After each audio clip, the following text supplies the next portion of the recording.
फिर सारे परिंदे अगले दिन से ही अपने खेतों में काम शुरू कर देते हैं। टोनी और उसके बच्चे अगले दिन ही खेत में जाते हैं, हल चलाते हैं और बाज़ार से बीज लाते हैं और उसे बोते हैं, उसमें पानी डालते हैं और खाद डालते हैं। वहाँ कौवा भी ऐसा ही करता है, लेकिन खाद डालना भूल जाता है और तोता भी अपना काम शुरू कर ही देता है और उसके भी खेत में छोटे छोटे सेब के दरख्त उग आते हैं। लेकिन तोता लालच में आकर एक रात खेत में बहुत सारा पानी डाल देता है और सुबह उठकर क्या देखता है कि सेब के तमाम छोटे छोटे पेड़ गिर गए। तोता वहीं सर पकड़कर बैठ जाता है और बहुत परेशान होकर रोने लगता है कि अब मैं इनाम का हकदार नहीं रहा। अब टोनी और कौवे के दरख्त बड़े होने लगे थे। कुछ दिन गुजरने के बाद टोनी अपने बच्चों के साथ एप्पल के खेत में जाती है। ये देखकर दोनों बहुत खुश होते हैं, क्योंकि टोनी का खेत हरा भरा हो चुका था और कल 1 महीना भी पूरा हो जाएगा और कल ये लोग एप्पल तोड़कर बादशाह के दरबार में ले जाएंगे। फिर वहाँ कौवा भी अपने खेत को देखकर बहुत खुश हो जाता है, लेकिन कौवे को खुद से ज़्यादा तोते और टोनी के खेत की फिक्र लगी रहती थी। पहले वो तोते के खेत में पहुँचता है तो वो देखकर बहुत खुश होता है, क्योंकि तोते का खेत तो सुनसान पड़ा था। फिर वो ये दिल में ख्याल करता है कि शायद टोनी का भी यही हाल होगा और बादशाह के इनाम का हकदार अकेला मैं ही होऊंगा। यही सोचते सोचते वो टोनी के खेत की तरफ रवाना हो जाता है कि अब मुकाबला आसान होगा। फिर वो जब टोनी के खेत में जाता है तो वो देखकर बहुत परेशान हो जाता है, क्योंकि टोनी का खेत बड़ा ही हरा भरा होता है। टोनी का खेत तो उसके खेत से भी बेहतर होता है।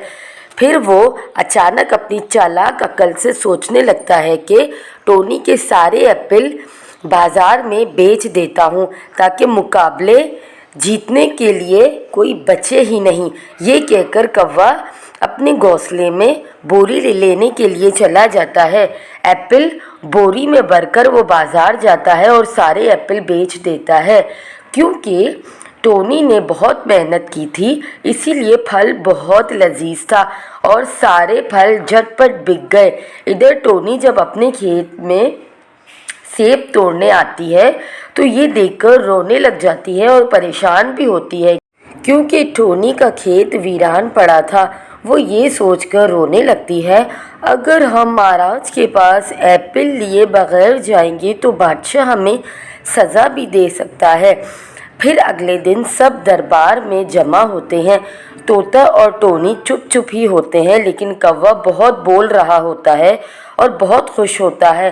कौवा पुत्र महाराज के पास जाता है और खुशी से पुत्र महाराज को अपना एप्पल खिलाता है, लेकिन बादशाह का बेटा कौवे के एप्पल खाते ही थू थू करने लगता है, क्योंकि कौवा खाद डालना तो भूल ही गया था और वक्त पर फसल में खाद ना डाली जाए तो फल फीका और बेजायका उगता है।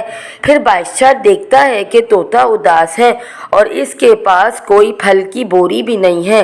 तोते से वजह पूछते हैं। फिर तोता सारी बात बादशाह को बताता है कि मैंने लालच में आकर बहुत सारा पानी दे दिया था, जिसकी वजह से मेरी सारी फसल बर्बाद हो गई। तोता ये बोलकर रोने लगता है और राजा से माफ़ी मांगता है। अब टोनी की बारी थी। वो रो रही थी, इसके पास कोई बोरी भी नहीं थी।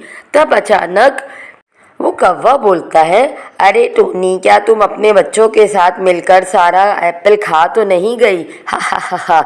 फिर टोनी सारी बात बादशाह को बताती है कि मेरे एप्पल चोरी हो गए हैं।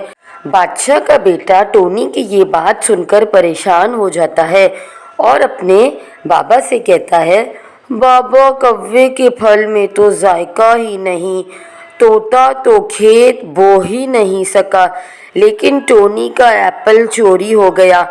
इसीलिए मेरा आपसे मशवरा है कि टोनी आंटी को 1 और महीने का समय दिया जाए, ताकि वो अपने खेत में दोबारा फल उगा सके और उसका फल टेस्ट करने के बाद ही उसे सज़ा या इनाम दिया जाए।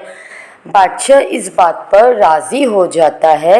اب آگے ہم دیکھتے ہیں کہ اب کوا کیا چالاکی کرتا ہے ٹونی کے سیب کے ساتھ۔